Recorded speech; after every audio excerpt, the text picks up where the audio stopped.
सी S P Bilal Pasha ने खुदकुशी की या उनका मर्डर किया गया, या C S P Bilal Pasha को हार्ट अटैक आया। 2 दिन से इतने मुख्तलिफ बयानात सामने क्यों आ रहे हैं? घर वालों के मुख्तलिफ बयानात और स्टाफ के मुख्तलिफ बयानात, आखिर वजह क्या है और बिलाल पाशा की वजह क्या बनी? ये सारी तफसीलात हम आपको इस वीडियो में बताएंगे। नाजरीन, मैं हूँ हाफिज मोहम्मद हमजा और आप देख रहे हैं HM न्यूज। मजीद खबरों और तबसरों पर मुबनी वीडियोस देखने के लिए सब्सक्राइब करें HM न्यूज और साथ मौजूद घंटी के बटन को भी दबा दीजिए। अस्सलामु अलैकुम नाजरीन, मैं हूं हाफिज मोहम्मद हमजा और आप देख रहे हैं HM न्यूज़। 2 दिन कबल CSP बिलाल पाशा की वफ़ात हुई और उसके बाद से ये सोशल मीडिया के ऊपर ट्रेंड करने लगे, क्योंकि वो नौजवान थे और अचानक जो उनकी वफ़ात हुई है तो उस वजह से लोग जो हैं वो काफ़ी परेशान नज़र आए। बिलाल पाशा कौन थे, उनका ताल्लुक कहाँ से था और वो इस मकाम तक कैसे पहुंचे, ये सारी तफसीलात आपने मुख्तलिफ वीडियोस के ज़रिए देख ली होंगी। मैं इस मौजू के ऊपर वीडियो नहीं बनाना चाहता था, क्योंकि मैं जो किसी की वफ़ात है उसके ऊपर वीडियो बनाना पसंद नहीं करता। लेकिन जो कुछ 2-3 दिनों से जो मुख्तलिफ बयानात सामने आ रहे हैं, उसकी वजह से जो मैंने खुद एनालिसिस किया, तो एज़ अ साफ़ी तो मुझे लगा कि इसके ऊपर ज़रा बात करनी चाहिए कि जो उनकी वफ़ात की जो रीज़न बताई जा रही हैं वो मुख्तलिफ क्यों हैं। अच्छा, सोमवार वाले दिन बिलाल पाशा साहब की वफ़ात होती है सुबह, और दिन तकरीबन 3-4 बजे सोशल मीडिया के ऊपर ये बात चलने लगती है कि बिलाल पाशा हार्ट अटैक की वजह से इंतकाल कर गए। चले मान लेते हैं। मगरिब के बाद ये दोबारा खबर सोशल मीडिया के साथ साथ मेन स्ट्रीम मीडिया और न्यूज़ वेबसाइट्स के ऊपर चलने लगती है कि बिलाल पाशा ने खुदकुशी कर ली। अच्छा, अब ये खबर दिन में क्यों नहीं बताई गई? जिस वक्त हार्ट अटैक की खबरें चल रही थी, तब भी वही मोतबर जराए बता रहे थे कि उनको हार्ट अटैक आया है, और शाम को ही वही मोतबर जराए बता रहे हैं कि उन्होंने खुदकुशी की है। चले, हमने ये भी मान लिया कि उन्होंने सुसाइड कर ली 1 मिनट के लिए। अच्छा, अगले दिन बिलाल पाशा साहब के फादर का इंटरव्यू होता है उर्दू पॉइंट के ऊपर। उस इंटरव्यू को अगर आप गौर से सुने तो वहां से चंद बातें जो मैंने अखज़ की हैं, जो मुझे लगी हैं कि ये बातें वाकई वो कर रहे हैं, इनमें और जो असल बात बताई जा रही है उसमें शकूक व शुबहात क्यों हैं। बिलाल पाशा के फादर ये कहते हैं कि इतवार वाले दिन मैं नमाज पढ़ रहा था, दिन के वक्त तो बिलाल पाशा साहब की कॉल आई। अच्छा, वो कहते हैं कि मैं नमाज पढ़ा था, मैंने कॉल नहीं पिक की, बाद में मैं उनको कॉल्स करता रहा लेकिन वो कॉल नहीं उठा रहे थे, तो मैं समझा वो सो रहे होंगे। रात तक हम कॉल्स करते रहे तो वो कॉल नहीं जब उन्होंने उठाई तो हमें परेशानी हुई।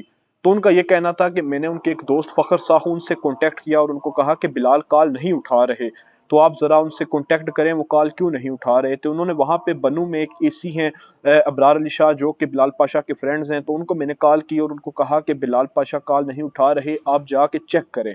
तो वो कहते हैं कि जो वो जब गए कमरे में तो वो दरवाज़ा नॉक किया तो दरवाज़ा वो नहीं खोल रहे थे, तो उन्होंने दरवाज़ा तोड़ के जब अंदर गए तो बिलाल पाशा साहब मुर्दा हालत में पाए गए।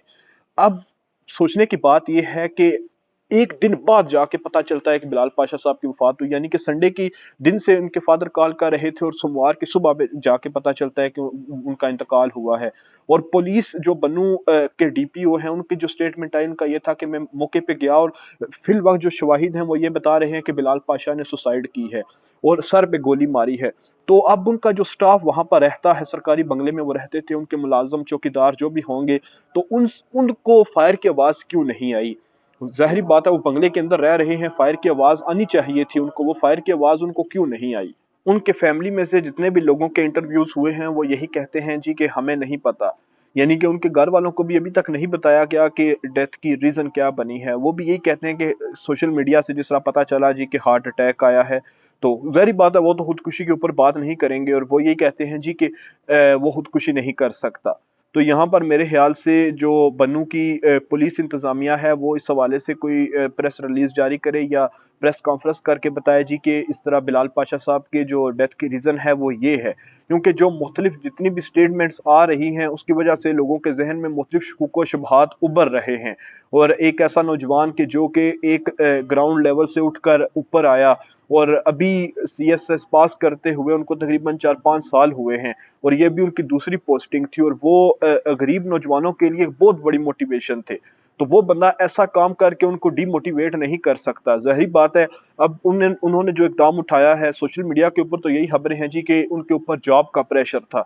जो उनकी कुछ वो मैसेजेस लीक हुए हैं व्हाट्सएप के, तो उसमें भी यही है जी कि उनके ऊपर कोई जॉब का प्रेशर था, जिसकी वजह से उन्होंने ये काम किया है। تو اب آپ خود سوچیں کہ وہ جن لوگوں کے لیے وہ موٹیویشن تھا ان لوگوں کے اوپر کیا گزری ہوگی، اور وہ لوگ کتنے ڈی موٹیویٹ ہوئے ہوں گے کہ یار اتنے مضبوط اعصاب کا بندہ اگر وہ یہ کام کر سکتا ہے تو ہم کل جا کے اگر اس فیلڈ میں جاتے ہیں تو ہمارے ساتھ کیا ہوگا، اور ہم اتنا پریشر برداشت کر سکیں گے یا نہیں۔ تو یہاں پر انتظامیہ لازمی بات ہے اس کے اوپر تحقیقات کر رہی ہوں گی، لیکن 2-3 دن گزر گئے ہیں، اتنے میں تو پوسٹ مارٹم رپورٹ بھی سامنے آ جاتی ہے، تو یا تو پوسٹ مارٹم رپورٹ کو پبلش کیا جائے یا پھر اس حوالے سے کوئی ایک متفقہ بیان دیا جائے کہ بلال پاشا صاحب کی ڈیتھ کی وجہ یہ بنی ہے، نہیں تو لوگوں کے ذہن میں مختلف شکوک و شبہات ابھریں گے، اور جس طرح ابھر رہے ہیں مختلف سٹیٹمنٹس وہ دے رہے ہیں جی کہ پچھلے عرصے میں اتنے سی ایس پیز نے سوسائڈ کی ہے تو اس کی وجہ کیا ہے۔ تو انشاءاللہ اس حوالے سے جو بھی اپڈیٹ آئے گی ہم آپ کو اس سے ضرور آگاہ کریں گے۔ فی الوقت کے لیے یہی ہے کہ جو مختلف سٹیٹمنٹس آ رہی تھی اس کی وجہ سے ذہن میں بہت سارے خیالات ابھر رہے تھے جن کا ہم نے آپ کے ساتھ اظہار کیا ہے، اور یقیناً آپ کو بھی اس حوالے سے یہ لازمی پتہ چلا ہوگا کہ مختلف سٹیٹمنٹس جو سامنے آ رہی ہیں اس کے پیچھے وجہ کیا ہو سکتی ہے۔ تو اگر آپ کو ویڈیو پسند آئی ہے تو ویڈیو کو شیئر لازمی کیجیے گا۔ بہت شکریہ، خدا حافظ۔